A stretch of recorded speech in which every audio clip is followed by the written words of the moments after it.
Hi, I'm Paul. This is Dave, a beer brewer and certified beer judge. And today we are here to talk about one of our favorite beer manufacturers, Sam Adams, Boston Brewing Company. And we're doing the Cherry Wheat. See if that comes in for you. And this is another one of those beers that Dave and I both have kind of a history with because, well, we drank it quite a bit about the time we were 20, 21, 22. Yeah, I think we kind of grew up in that time period of when the beer revolution was really taking place, and starting. At the forefront of it was Boston beer. So at the time, this was, the better option than a lot of the other standard options. We have a lot of favorites that fall into Boston Beer Company. Yeah, I'm a big fan of them personally.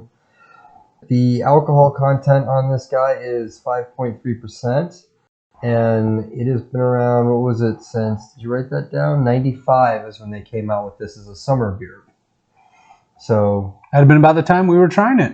Yeah, it was, actually. Back in 95. I do remember explicitly being annoyed because Sam Adams was plugging that they were going public and they were putting stock option things in their beer if you bought a 6-pack, and I went looking for them so I could get a coupon for stock, and I couldn't find one. Yeah, but I remember those days. Yeah, so this is a cherry wheat. One of the things I like to mention with it is, like, when I think wheat beer, I'm thinking like a Hefeweizen, and this is really not like a Hefeweizen. So I think that if you are a big Hefeweizen drinker, big wheat beer drinker, this is going to be a little bit of a different experience. It's not using that kind of yeast. It's brewed a little bit differently. It's a mixture of 2-row pale malt and wheat. So you have the wheat in it, but it's not generally just a wheat beer. It's also uses Sam Adams more or less exclusive hops. Oh, yeah. Yes. We were talking about that. Yeah, the Hallertau Mittelfrüh, by far one of my favorite hops to brew with.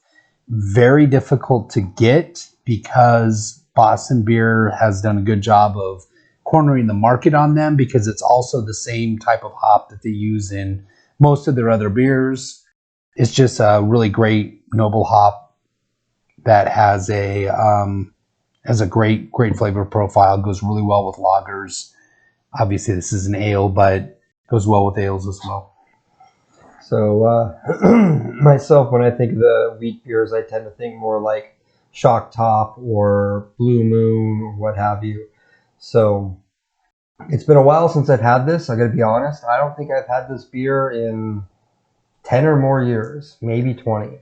Yeah, I think that one of the problems with, and I don't think it's really a problem, is the fact that we have tons of options nowadays. Yeah. I mean, it's really hard, even when we're making this show, we're, walking around, either Bevmo or Total Wine, and walking around and just looking at all the options and like, oh, I remember having one of those. Oh, yeah, that was a really good one.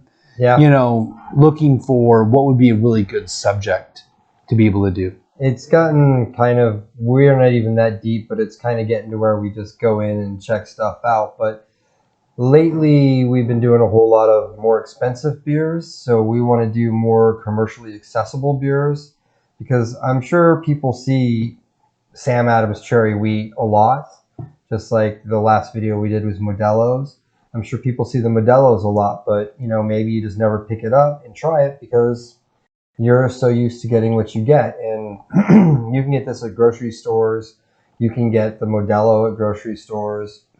Yeah, the accessibility of this beer is really great, especially for something that's going to be a lot more flavorful than, your traditional American lager, especially someone who's just getting into the beer world, looking into the different options that are out there. Yeah. See, I can't use this. We're going back to the old school. I'm looking forward to actually getting back and revisiting this beer, to be honest with you, because I have a lot of memories of really enjoying this particular one. So, waste not, want not. So one thing I noticed right off the bat and this may be because we just did a Pilsner, is that this head is a lot more, if you can look there, the head has a lot more thickness to it, has a lot more body to it. It's also a much cloudier beer too. Significantly more cloudy, probably because of the cherries. Anytime you enter things into it like fruit, you're going to run into this. I know from a home brewing standpoint, it becomes really challenging to get a clear beer without some significant aging or findings that you're putting into it to try to really kind of clarify it. And when you're dealing with fruit, you almost have to break down the proteins. So a lot of times they'll use like pectin to break down the proteins in it to basically not only make it clearer, but to get more of that fruit character out of it, allow more fermentability out of the sugars that come from the fruit. Getting a clear beer with fruit in it is probably going to be a little bit more challenging. Well, one of the things that's just right off the bat, and I haven't even tasted it yet, I'm just smelling it. It's got the cherry smell. Really? It is right there. It's in your face. Bam. Hits you with that cherry smell. And we did a cherry jubilee the other day. That was one of the things that I was really like wanting more of. Yeah. Which this is actually providing, is that smell of cherries. And by the way, and you get it right here. Price. Yeah. So. Yeah, it just reminds you of cherries, cherry pie. Kind of feels a little bit like the artificial cherry flavor, but it's not. It's a natural flavor. Most people aren't used to actually natural cherries in their normal state. They get hybrid sweetened cherries, or their maraschino cherries, or their cocktail cherries. But it's good. It's pleasant. It's really pleasant. You know, when you look at the cherries, every cherry is going to be a little bit different. And this definitely creates probably that sweeter cherry. Yeah, it's good. It's not tart. A lot of cherries are normally very tart. It's got a decent mouthfeel. It's not heavy. It's got a nice aftertaste. Comes to. The cherries kind of come in as the aftertaste. Yeah. Which is really nice. The wheat has just a little bit of graininess to it, but it's not like a heavily wheat beer.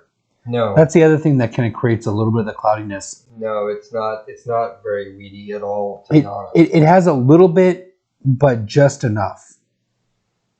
It's good. There's a little bit of lacing there on the glass. You don't really have to swirl it around to get it. I'm really digging the cherry flavor. Honestly, this is one of the beers that I have enough, like I drank it enough in the past and enjoyed enough in the past that I personally like see fruit beers and I think, I want to try that. Mm-hmm. And it's mostly because of this beer here. This is actually a refreshing change because we've been so heavily focused on malt and hops and yeast-driven beers that it's having a fruity beer where you're actually getting a lot of that fruit characteristic and some fruit, not some of the hop characteristics. It's got a little bit of hops to it. Nothing, I mean, that's a nice thing about the middle fruit is that it really almost balances itself. It's not a really overwhelming hop. So it's there, but it's not bitter. It has a good sweetness to it and a really just refreshing cherry characteristic. Yeah, this was made as a summer beer, but I enjoy this beer all year round, to be honest with you. And for a long time, I never seemed to see it in the summer here in Phoenix. I'd only see it in the winter time, so I thought it was actually a winter beer. But apparently, planned was a summer beer. So it's good and pleasant, and I'm going to drink some more. Even though this is a wheat beer, this is a very different flavor than you're going to find with your Blue Moons and your Shock Tops, for example. And I'm not knocking either one of those beers because I do actually drink them regularly, and I do think that the orange really does make a difference as far as driving it over the top. But and it has a little bit. This has a little bit of citrusiness notes to there's it. a bit of honey in there too. Yeah, a little bit of a kind of honey sweetness. Cherries they're so upfront. Like the risk that they took was, let's really put cherry forward on this, and I think it works. It was a good decision.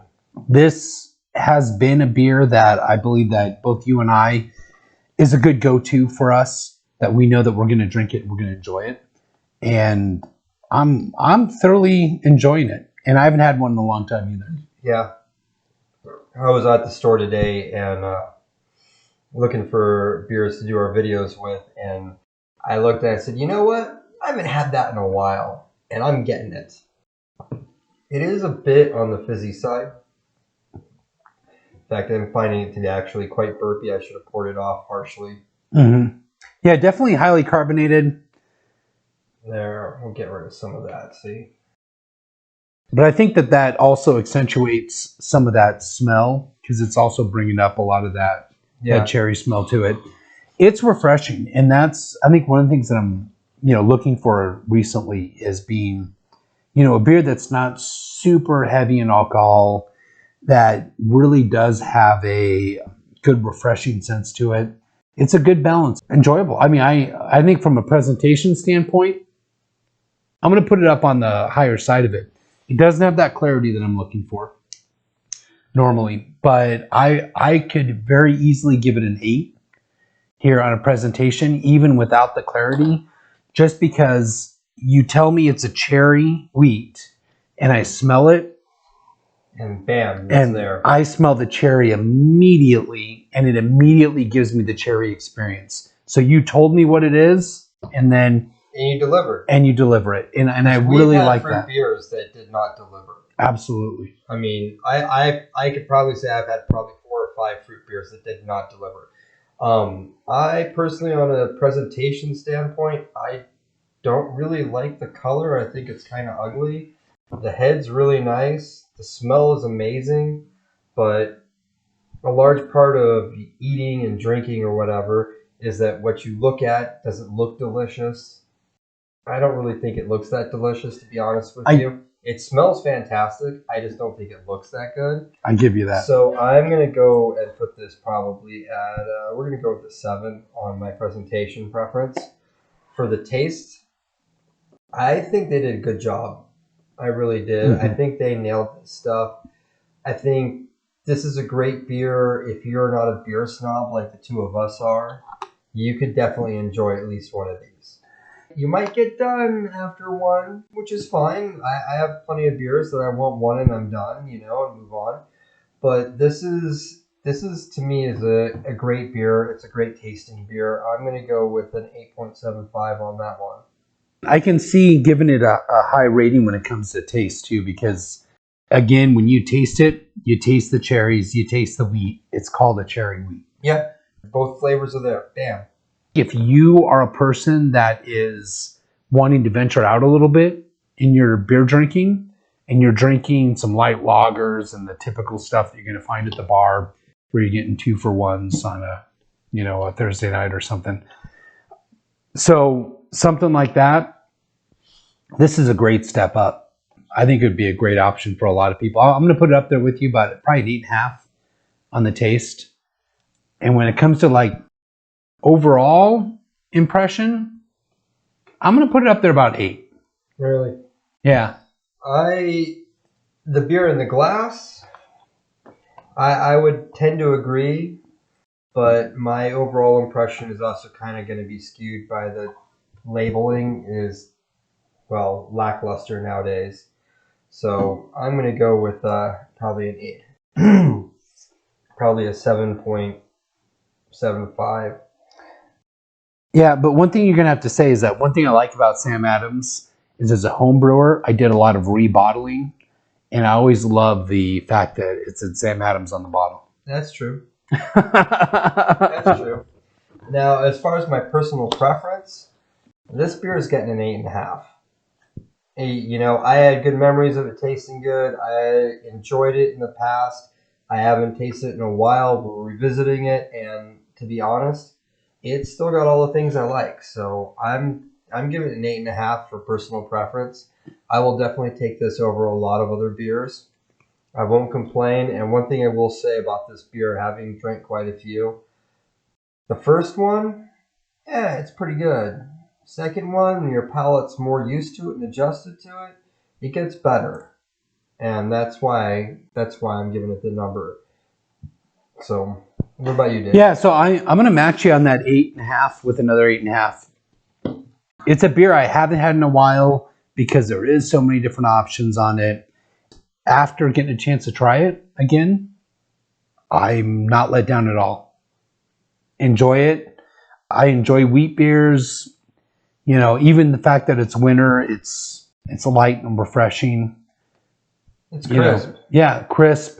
I enjoy it. So I really think it's a good option for the beginner who's really starting to get into craft beers, and also for someone who, like you said, you know, we've done a ton of different kind of beers of different styles, and you know, I still enjoy it. No, So this is actually an excellent, like, if you want to start exploring the world of craft beers, this is an excellent one. And part of the reason I'm going to say it's an excellent one is because this beer was one of my first beers into the craft journey of drinking beers, or craft beer journey. You know, this beer, the Sam Adams Boston Lager, and Killian's Red. Those were the three beers the two of us were drinking quite a bit of, because they were really a lot of the only options. You know, these were a lot of the only options that we had for a lot of things. And to be honest, they were good options because they brought us further into, like, what else can it be? What else can it happen? You know, when we tasted cherry wheat for the first time, there was nothing like it on the market, and it honestly, it blew our minds. You know, now there's a ton of stuff out there that does this kind of stuff, but this beer is still very good, and it honestly, like, it's all coming back to me, like, why we were, like, so enthusiastic about it, because this is good. yeah, this actually almost inspires me to jump back into that kind of world from a brewing standpoint. I love brewing wheat beers, though I don't think I've ever done anything like this with cherries in it. And I would love to try my hand at playing around with the style, because this is enjoyable. It's really well balanced. It's not bitter, but it's No. not overly sweet. But it does have some good sweet notes, some It's honey more on the bitter flavors, side. some cherry. But it's got just enough bittering. Like, you can taste the bitter note, but it's not like it's It's not like an overwhelmingly IPA. bitter.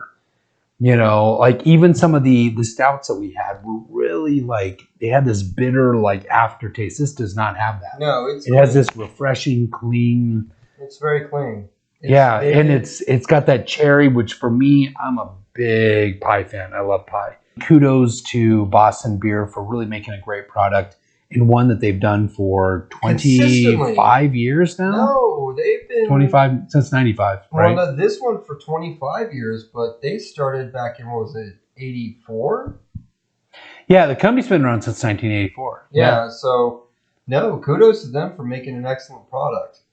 All I want to say is like, subscribe, share, watch, and even if you don't really watch, just set up a playlist and let it play. It helps our system out. Yeah, please help support our channel any way that you can. We're trying to produce more content and more varied content, but it takes your guys' support, your suggestions. We've had some great suggestions lately, and we take every single one of them to heart. So please continue on with those suggestions as we continue to grow this channel. We love the support. We love the feedback, any sort of engagement that we possibly can. Well, that is a new discovery. Cheers. Yeah, I saw that. That's clever. Hey guys, thanks for checking in. Well, I would cheers, but, you know. Yeah. I'm a beer enthusiast, right? Good night.